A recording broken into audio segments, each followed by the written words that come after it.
오늘부터 2주간 시작이 됐어요. 그래서 새벽에 하고 저녁에 하는데 좀 피곤하겠지만 우리가 같이 기도의 자리에 나와서 또 말씀을 은혜 받고 또 기도하는 귀한 시간 되시기 원합니다. 옆 사람 모시고 우리 인사하시겠습니다. 잘 나오셨습니다. 네, 2주 동안 우리가 힘차게 잘 달려갔으면 좋겠고요. 이거 혹시 받으셨어요? 이거요? 네, 광고 하나 드리겠습니다. 아침에 우리 출석부를 드리는데 이게 스티커를 꼭 찍으셔야 돼요. 그래서 물론 기도하는 게 중요한데 하나님은 물론 다 아시지만 저희는 이 스티커를 안 찍으면 모릅니다. 그래서 나중에 선물을 또 드리고 우리가 아침 저녁 중에 한 번만 오시면 이제 찍어드려요. 그래서 교육자들에게 이렇게 오실 때 또 받으시면서 우리가 좀 피곤하지만 서로 격려하면서 서로 도전하면서 2주간 함께 달려갔으면 좋겠습니다. 오늘 열왕기상 11장 말씀 가지고 함께 나누겠습니다. 제가 말씀을 준비하면서 이제 새해를 이제 기도회니까 한 해를 돌아보면서 좀 어떤 한 해였을까 이렇게 말씀을 준비하면서 이제 신문 기사를 보다가 이제 2018년도 그렇게 뭐 키워드라고 할까요? 요약하는 이제 그것을 한 기사에서 봤습니다.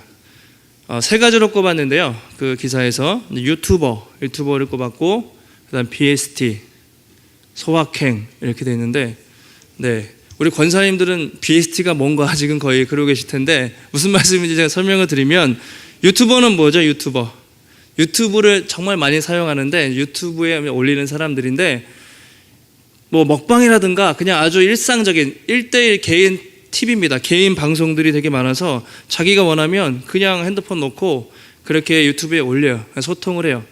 요즘에 저희 애들 초등학생들도 뭐 하냐면 액체 괴물 막을 만지면서 그거를 그대로 찍어가지고 막 올리고 그 정도로 시대가 이제 유튜브 활성화된 시대라고 그렇게 얘기했고요. BST가 뭐죠? 우리 권사님들 네? 방탄소년단이라고 아이돌인데 뭐라 하셨는데 방탄소년단인데 그 미국의 빌보드 차트 그죠? 되게 어렵잖아요. 싸이가 옛날에 2위까지인가 했었는데 1위를 했어요. 그래서 미국의 최고의 어떤 그 음악 프로그램에서도 1위를 할 만큼 어떤 영향력이 이제 아이돌의 영향력이 상당히 이제 커졌다는 거죠. 소확행 우리가 말하는데 이제 말 그대로 작고 소소하고 확실한 행복 뭐 이런 표현인 것 같은데 그러니까 큰 게 아니라 요즘 사람들은요 거창한 게 아니라 아주 현실적입니다. 그래서 일상 속에서 소소하게 작은 행복을 추구해요. 그래서 이제 워라벨 이런 말도 쓰고 휘게 다 비슷한 말인데 사람들이 뭐 거창한 게 아니라 그냥 일상 속에서 가족과 친구들과 사랑하는 사람들과 누리는 작은 행복들을 추구하는 것 소확행. 그래서 이제 사람들이 이런 시대를 이제 살고 있다는 것을 키워드를 통해서 한번 봤습니다. 사회적으로도 그랬고 우리 여러분들의 삶을 돌아봐도 그런 얘기 많이 하시죠. 벌써 12월이야. 벌써 새해 준비 기도회야. 이런 얘기를 많이 이렇게 하게 되는데요. 한번 12월 한 달 동안 또 준비 기간 동안 한번 좀 돌아보는 시간을 갖는 것도 참 좋겠다 생각을 합니다. 저에게 가장 이렇게 돌아봤을 때 가장 의미 있는 것이 무엇일까 이렇게 봤을 때 뭔가 뭐 큰 일이 아니라 그냥 제 삶 속에서 또 사역을 하면서 하나님과 함께 했던 시간들, 하나님께 기도하고 하나님이 이렇게 동행했던 시간들, 그리고 사랑하는 사람들과 지체들과 또 교회에서 또 이렇게 함께 했던 그런 시간들이 가장 기억에 남는 것 같아요.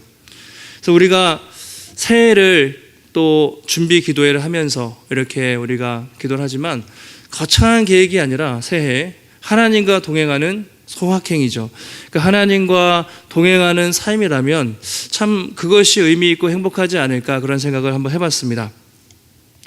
그런 면에서 우리가 살펴보는 이 솔로몬, 우리가 이제 솔로몬이 오늘 끝나고 내일부터 아마 이제 르호보암에 대해서 볼 텐데 솔로몬은 하나님과 함께하는 이 소확행을 처음에는 누린 것 같죠. 누리다가 마지막에는 자신의 부귀영화, 권력을 누리다가 하나님과의 이 관계를 잃어버리고 아주 불행한 말년을 보낸 사람으로 우리에게 그렇게 기억되고 있습니다.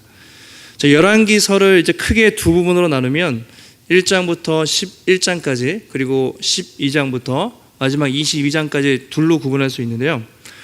이제 앞에 11장까지의 핵심은 솔로몬에 대한 이야기입니다. 다윗이 죽고 솔로몬이 즉위하고 통치하고 그가 번성하고 죽는 시간까지 11장까지가 열왕기서의 전반부라 할 수 있고요. 후반부는 12장부터 마지막까지죠. 이제 왕국이 분열됩니다. 그리고 그 이후에 여러 왕들에 대한 이야기, 이것이 열왕기서를 크게 구분할 수 있는 기준이 됩니다. 11장 우리가 마지막 부분을 보고 있는데요. 이제 솔로몬의 말년이 되었을 때 하나님이 그에게 많은 대적들을 보내세요. 그래서 3명의 대적들이 나오는데 에돔 사람 하닷이라는 사람이 반란을 일으킵니다. 외부에서 반란이 일으켜요. 첫 번째 대적이고, 두 번째가 엘리아다의 아들 르손이라고 되어 있는데 성경에 보면 르손은요 다메섹 수리아의 왕이 됩니다. 역시 외부의 왕이 솔로몬을 괴롭히게 됩니다. 가장 중요한 세 번째 대적, 그것은 바로 다름 아니라 이스라엘 안에 있던 여로보암이다, 이렇게 되어 있습니다. 하나님이 여로보암을 통해서 그 솔로몬의 죄와 이 불순종과 악행들을 대적자를 통해서 하나님께서 경고를 하시는 것이죠. 오늘 읽은 말씀을 보시면 하나님이 그럼 왜 솔로몬을 버리고 여로보암을 택하셨는가, 왜 이스라엘이 분열되었는가, 그 이유를 설명해 주고 있습니다. 우리 11장 27절, 28절인데요. 같이 한번 앞에 보시고 읽어보도록 하겠습니다. 시작.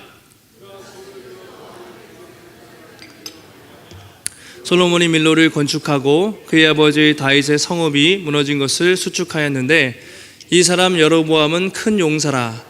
솔로몬이 이 청년의 부지런함을 보고 세워 요셉 족속의 일을 감독하게 하였더니,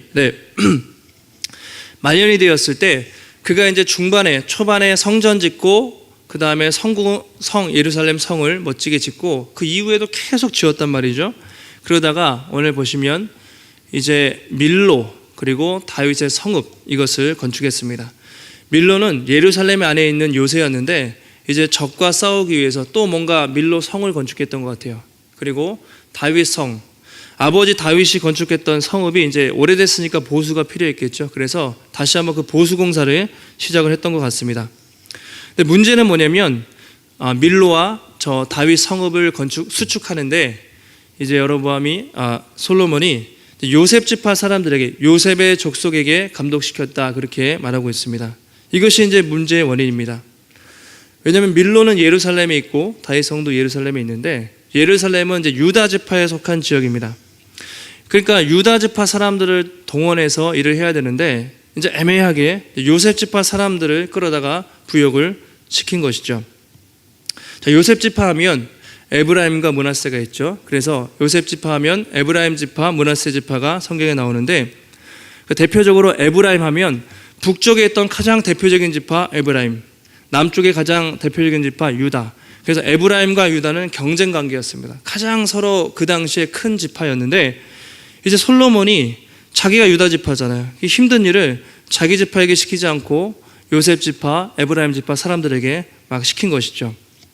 그 사람들이 불만이 막 생겼겠죠. 아니 왜 그 다윗 성을 보수하는데, 이 성을 건축하는데 유다 지파가 해야지 왜 우리가 해야 되냐, 이런 불만들이 이제 사람들에게 올라오고 있었습니다. 저도 집에 가면 여러분 이제 아이들이 어리니까 아이들이 셋인데 이렇게 아무리 어떻게 청소를 해도 깨끗하지가 않아요. 집이 항상 이렇게 난민촌 같아요, 느낌이. 그래서 아이들한테 이제 애들이 초등학교 4학년이 됐어요. 그래서 애가 좀 컸는데 야, 너희 방이라도 이제 치우라고 이제 교육을 한단 말이죠. 그래서 방 좀 치워 그러면 맨날 애들이 이제 뭐라고 하냐면 그 영광이가 그랬어, 이제 이렇게 핑계를 대요. 그러니까 자기가 한 게 아니라 동생이 한 건데 내가 왜 치우냐고 이제 싫다는 거죠. 근데 누나니까 네가 좀 청소 좀 해라, 그렇게 이제 교육을 하고 있는데 이제 자기가 책임질 일이 아닌 거죠. 만약 회사에서도 내 책임이 아니에요. 그래서 누군가 나한테 일을 시켜요. 책임을 물으면 되게 싫죠. 강압적으로 그걸 시키면 그 사람에 대한 불만이 마음속에 쌓이지 않겠습니까? 오늘 에브라임 지파가 마찬가지였습니다. 유다 지파의 일을 자기한테 시키니까 이제 사람들이 점점 불평이 쌓여갔던 것이죠. 이런 상황 속에서 여로보암은 에브라임 지파였는데 자연스럽게 이제 솔로몬을 대적하는 대항 세력으로 이제 성장을 하게 된 것입니다. 성경에 보면 여로보암을 큰 용사라, 이렇게 말하고 있습니다. 큰 용사.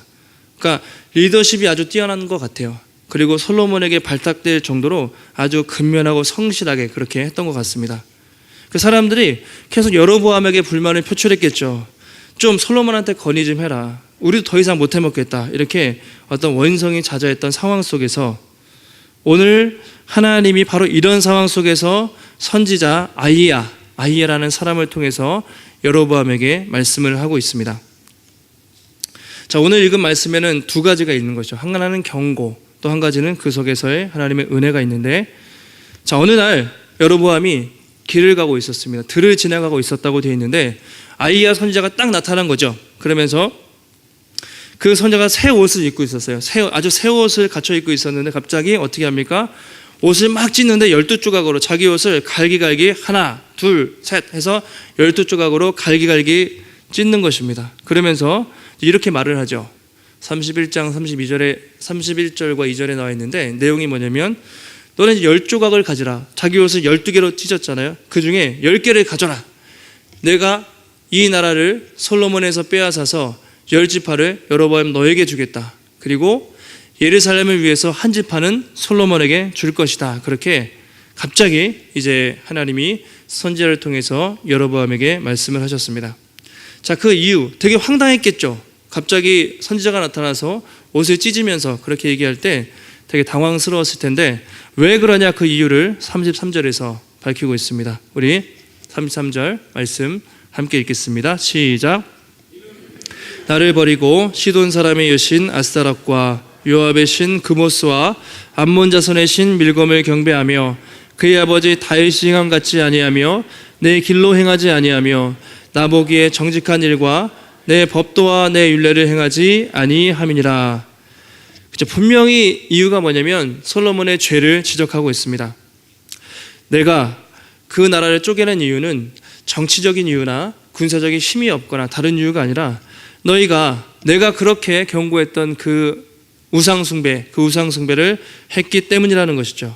결국 너희가 내 언약에 불순종했기 때문에 너희가 이렇게 쪼개질 것이다. 그렇게 말하고 있습니다. 자, 33절 다시 보시면 그들이 나를 버리고 이렇게 되어 있습니다. 나를 버리고 복수죠.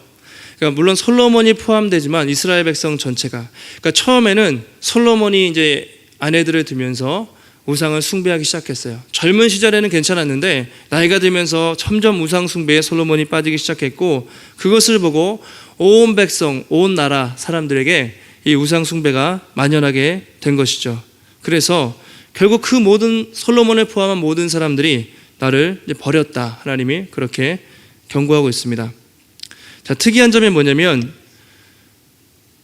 그의 아버지 다윗이 행함같이 아니했다. 그렇게 얘기하고 있습니다. 그러니까 다윗을 기준으로 말하고 있습니다. 너희들이 잘못했는데 그게 왜 그러냐면 너희 아버지 다윗이 행함같이 하지 않았다는 것이죠. 여러분, 다윗이 어땠습니까? 다윗이 어떻게 행했습니까?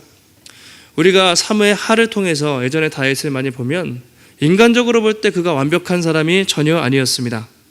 한 여자를 얻기 위해서, 우리가 도덕적으로 보자면 여자를 얻기 위해서 그렇게 남편도 사람도 죽이고 간음도 하고 또 자녀들의 관리를 잘 못해서 되게 많이 말썽이 많았던 정말로 연약한 사람이었습니다.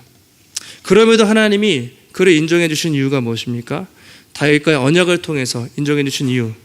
그가 늘 부족했지만 하나님께 그는 회개할 줄 아는 사람이었고 그 마음 중심에 항상 그래서 중심에 하나님의 말씀과 하나님을 사랑하는 마음이 그에게 있었기 때문에 하나님이 그 중심을 보시고 다윗을 마음에 합한 자로 여기셨던 것이죠. 그래서 다윗과의 언약을 맺으시고 그 이후의 모든 왕들은 다윗을 기준으로 하나님이 그렇게 평가를 하고 있습니다.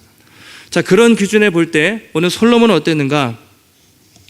오히려 제가 인간적으로 볼 때는요, 솔로몬이 다윗보다 낫습니다.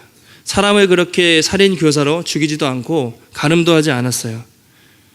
인간적으로 크게 어떻게 보면 잘못한 것이 없을 수도 있고 참 지혜로운 왕이었지만 중요한 것은 뭐냐면 그의 중심이죠. 그 마음이 시간이 흐를수록 처음보다 더 점점 하나님으로부터 멀어졌다는 것이죠.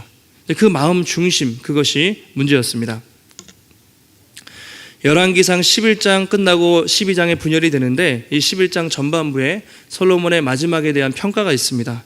성경을 보면서 가장 안타까운 건 뭐냐면 계속 반복되는 내용이 그의 마음이 돌아섰다, 이런 표현을 계속하고 있어요. 솔로몬의 마음이, 그의 중심이 하나님께 돌아섰다. 그런 표현을 많이 쓰고 있습니다. 그러면서 우상 숭배를 하면서 결국 그의 중심이 하나님께 완전히 돌아섰다는 것이죠. 처음에는 솔로몬이 그렇지 않았습니다. 세상 부귀 영화를 구하지 않았고 듣는 마음을 구했습니다. 지혜를 구했습니다. 누구보다 온전히 하나님을 의지했던 솔로몬이었는데 시간이 흐를수록 그의 마음이 점점 하나님과 멀어진 것이죠. 돌아선 것이죠. 그래서 11장 이 앞에 보면 하나님께 등을 돌렸다는 표현이 있습니다. 완전히 등을 돌려버린 것이죠. 사람과의 관계에서 여러분 등을 돌렸다 했을 때 얼마나 안 좋습니까? 만약에 부부 관계에서도 정말 등 돌리고 여러분 이렇게 자보신 적 있어요? 등을 돌리고 이렇게 자면 어떤 거죠? 한 입을 덮고 있지만 등을 돌리고 잔다는 건 관계가 깨졌다는 거잖아요. 그만큼 솔로몬과 하나님과의 관계가 완전히 멀어졌다는 것이죠. 더 문제는 뭐냐면 어제 목사님이 아마 설교 때도 말씀하신 것 같은데 2번 나타났어요. 그러니까 여러 번 다시 나타나셨는데 많은 경고에도 불구하고 솔로몬이 더 이상 그 경고의 말씀을 듣지 못할 정도로 귀가 막힌 사람이 되었다는 것이죠. 이것이 솔로몬의 가장 큰 죄악이었습니다. 오늘 사울도 마찬가지입니다. 사울도 우리 다윗 앞에 있던 사울도 인간적으로 볼 때는 다윗보다 나쁜 점이 그렇게 없습니다. 그런데 처음에 그 중심이 하나님께 있었지만 점점 부와 자신의 권력에 취해서 하나님과 멀어지게 된 것이죠. 하나님 아무리 경고하시고 말씀해도 더 이상 들리지 않을 상태가 결국 사울이 된 것입니다. 마지막에 해도 안 되니까 하나님이 사무엘을 통해서 이렇게 선지자를 통해서 사울에게 경고를 하시죠. 그 뭐라고 말씀하십니까? 한번 앞에 보시고 한번 읽어보겠습니다. 시작. 교만한 고집은 우상을 섬기는 것만큼 나쁘오. 당신은 여호와의 명령을 듣지 않았소. 그러므로 이제 여호와께서 당신을 버려 왕이 되지 못하게 하실 것이오. 사울이 끊임없이 하나님의 말씀에 불순종했을 때 이런 경고죠. 순종이 제사보다 낫다, 이런 표현 다 아시죠? 순종하지 않는 것은 그 점을 치는 것만큼이나 나쁜 것이다. 그리고 이제 완고한 것은 이렇게 되어 있는데 여기는 이제 쉬운 성경에서는 그것을 교만한 고집은 이렇게 되어 있습니다. 하나님 앞에 고집을 피우는 것은 우상 숭배랑 같다는 것이죠. 당신이 여호와의 명령을 지키지 않았기 때문에 이제 하나님께서 당신을 버려서 더 이상 왕이 되지 못하게 할 것이다. 그렇게 말하고 있습니다. 끊임없이 기회를 주셨지만 더 이상 그의 불순종과 교만을 두고 보실 수 없을 때 이제 관계가 끊어진 것을 우리가 볼 수 있습니다. 여러분, 이것은 우리에게 주는 경고의 말씀일 수 있습니다. 우리가 그분의 언약에 불순종할 때 하나님은 은혜의 하나님이시죠. 사랑의 하나님이십니다. 맞는데 그럼에도 불구하고 우리가 그분의 언약에 불순종할 때 그것이 지속될 때 하나님과의 관계가 깨질 수 있다는 것입니다. 지금은 우리가 신약적으로 하나님의 자녀가 됐습니다. 그래서 완전히 끊어지지는 않지만 우리가 계속 죄 가운데 거하고 그분의 음성을 듣지 못할 때 하나님은 너무나 마음 아파하시고 또 아버지로서 우리에게 반드시 징계를 하신다는 것이죠. 왜냐하면 하나님이 질투하시는 하나님이시기 때문이죠.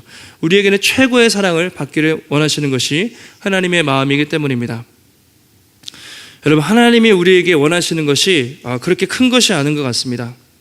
교회에서 많은 봉사를 헌금을 아주 많이 드리거나 어제 선교연 신예배 갔는데 선교연 신예배를 드렸죠. 우리가 선교지로 떠나는 건 그런 것이 아니라 우리 삶의 최우선순위를 하나님께로 두는 것, 그리고 그 무엇보다 그 누구보다 우리 마음 중심으로 그분을 사랑하는 것, 바로 그것이 아니겠습니까?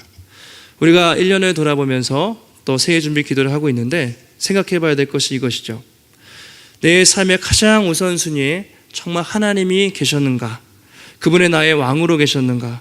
혹시 내 마음속에 다른 우상들, 섬긴 것들이 없었는가? 그것을 우리가 먼저 살펴봐야 한다는 것입니다.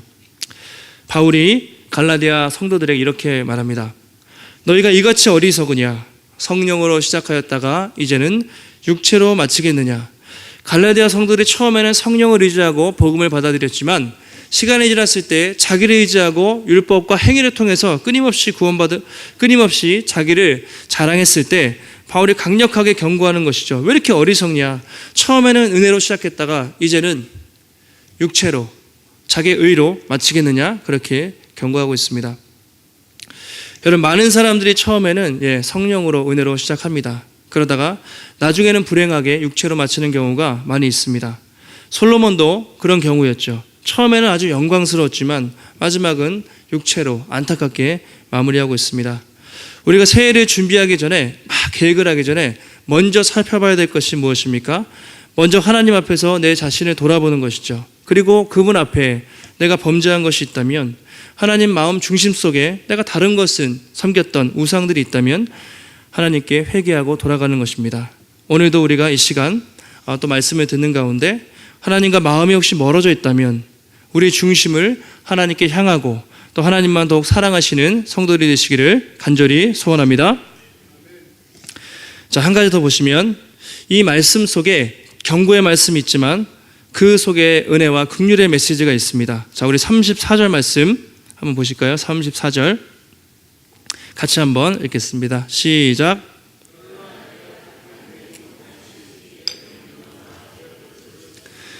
내가 그를 위하여 솔로몬의 생전에는 온 나라를 그의 손에서 빼앗지 아니하고 주관하게 하려니와, 그러나, 자, 내가 너를 버리겠다 이제 이렇게 말씀을 했는데, 그러나 하나님의 또 다른 메시지를 주십니다. 앞에 보면 하나님이 솔로몬이 성전을 지었을 때 너무 기뻐해서 임재하셨습니다. 그 다음에 두 가지를 말씀했어요. 만일 네가 그래 성전 건축한 거 좋다. 그러나 네가 만일 다윗과 같이 온전히 나를 따르면 너의 왕위가 영원할 것이지만, 만일 너희 자손이 내 말을 따르지 않으면 내가 너희를 끊어버릴 것이고 이 성전을 던져버릴 것이고 이방 사람들에게 손가락질 당할 거야 경고를 주셨습니다.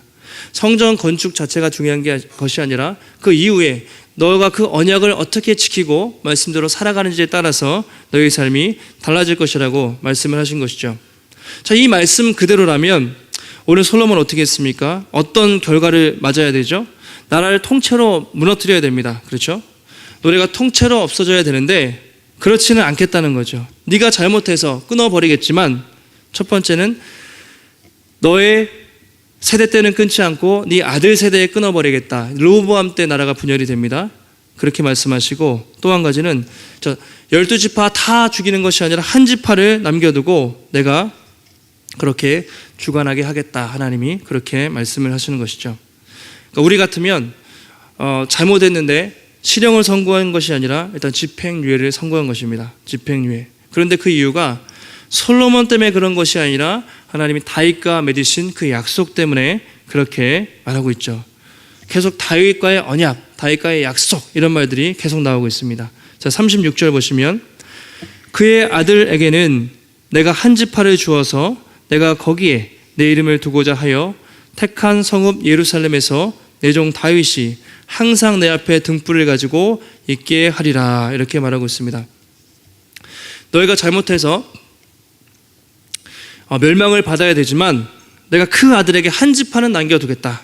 그래서 그 이름을, 여호와의 이름을 어디에 두겠냐면 내가 택한 예루살렘에 두고 내 종 다윗이 항상 내 앞에 등불을 가지고 있게 하리라, 이렇게 말하고 있습니다. 이게 중요한 말씀이죠.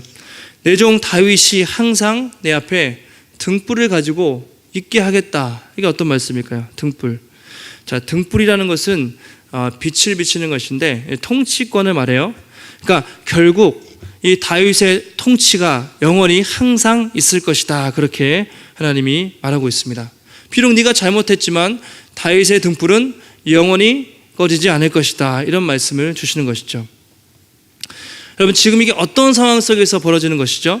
지금 징계와 심판의 상황 속에서 솔로몬이 너무 잘못해서 정말 박살내겠다는 그 징계와 심판의 상황 속에서 벌어지는 일입니다. 그럼에도 불구하고 내가 다 무너뜨려야 되지만 그게 너와의 약속이지만 네 아버지 다윗과의 약속을 기억하고 내가 등불을 끄지 않겠다. 계속해서 남은 자를 통해서 구원하겠다는 소망의 말씀을 주고 있는 것이죠. 여러분, 이 말씀을 들었을 때 이 말씀을 1차적으로 바벨론의, 지금 이게 나라가 망한 다음에 쓰여진 책입니다. 그래서 지금 이 글을 읽고 있는 독자들은 바벨론 포로기에 있는 사람들이에요. 나라가 다 망한 상황입니다. 아마 이 말씀을 들었을 때 다윗의 등불이 영원히 꺼지지 않을 것이다. 내가 끝까지 너희를 지킬 것이다. 이 말씀은 그들에게 무엇보다 큰 소망과 확신이 됐을 거예요.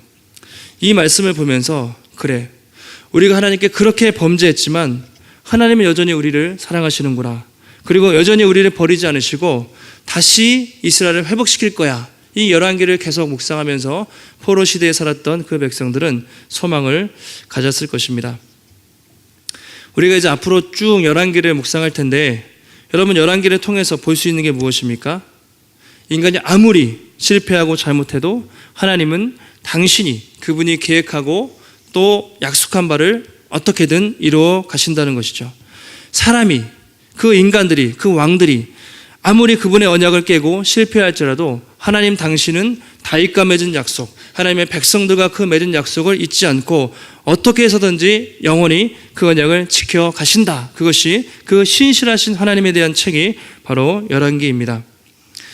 솔로몬이 잘못해서 이스라엘이 멸망당해야 되지만 하나님은 솔로몬의 아들 때 그럼에도 10지파는 없어지지만 나머지 한 지파를 통해서 계속해서 다윗과 약속했던 그 약속을 내가 지켜가겠다. 너희 같은 그루터기, 이 남은 자를 통해서 계속해서 그 언약을 이루어 가시겠다는 이 소망의 말씀을 오늘 본문을 통해서 읽을 수가 있는 것입니다. 여러분, 솔로몬 이후의 왕들을 한번 보십시오. 어땠습니까? 대부분 다 우시야, 요시야, 히스기야, 그러니까 북이스라엘 왕들은 다 대부분 타락했고 남유다 왕들도 대부분 몇 명을 제외하고는 아주 므낫세, 여로보암, 여호야김 이런 사람들은 완전히 우상을 숭배하면서 하나님 타락을 했습니다. 그럼에도 불구하고 어떻게 되죠? 하나님은 유다 지파를 버리지 않고 끊임없이 그들을 선지자를 통해서 말씀을 전하면서 그렇게 유다 왕조를 이어가십니다. 계속해서 다윗과 약속했던 그 등불을 하나님이 끄지 않으시는 것이죠. 결국에는 시드기야까지 갑니다. 선지자를 수없이 보내도 말씀을 듣지 않습니다. 그래서 바벨론에게 멸망을 당했습니다. 그때 사람들은 하나님이 우리를 버렸구나 그렇게 생각을 했지만 하나님은 그때도 등불을 끄지 않으시고 바벨론 포로 중에 남은 자를 두시고 70년이 지나서 다시 돌아오게 하셔서 에스라, 느헤미야 같은 사람들을 통해서 다시 성전을 짓고 말씀을 회복하게 하시죠. 계속해서 그 언약을 끊임없이 이루어 가십니다. 그 후에도 또 스룹바벨이 지었던 성전도 무너지지만 어떻게 됩니까? 2000년 전에 예수 그리스도께서 다윗의 후손으로 오셔서 하나님의 등불, 이 다윗과 약속했던 그 언약, 그 등불을 완벽히 이루시죠. 여러분, 다윗도 완벽하지 않았습니다. 솔로몬도 완벽하지 않았지만 2000년 전에 예수님은 정말 그 어떤 왕도 성취하지 못했던 하나님의 말씀을 온전히 순종하셔서 이 땅을 통치하는 완벽한 왕으로 오셔서 지금도 다윗의 후손으로 오셔서 우리와 함께 하신다는 것이 오늘 성경에 주는 우리의 약속입니다. 여러분, 항상 연초가 되면 얼마나 계획을 많이 세웁니까? 성경 읽기부터 많은 계획을 세우는데 항상 연말이 되면 어떻습니까? 정말 아쉬운 부분들이 너무 많다. 그렇게 한숨 짓고 후회할 때가 참 많습니다. 얼마나 제가 약속을 못 지키고 참 의지가 약한 사람인지 참 많이 돌아보게 돼요. 여러분, 새해에도 우리가 또 계획을 세우겠죠. 물론 계획을 세워야 합니다. 그러나 우리는 또 실패하고 넘어질 것입니다. 충분히 그럴 만한 사람들입니다. 그래서 우리에게 소망은 있습니다. 그것이 뭐냐면 솔로몬 또 다윗과 같은 그 사람들을 부족한 사람들을 통해서 끊임없이 그들을 세우셨던 것처럼 우리에게 소망이 있는 것이 아니라 그 어떤 어려움이 있어도 약속하신 것을 반드시 이루시는 신실하신 하나님이 있기 때문에 우리가 그분을 바라보며 소망을 품고 나아갈 수 있는 것이죠.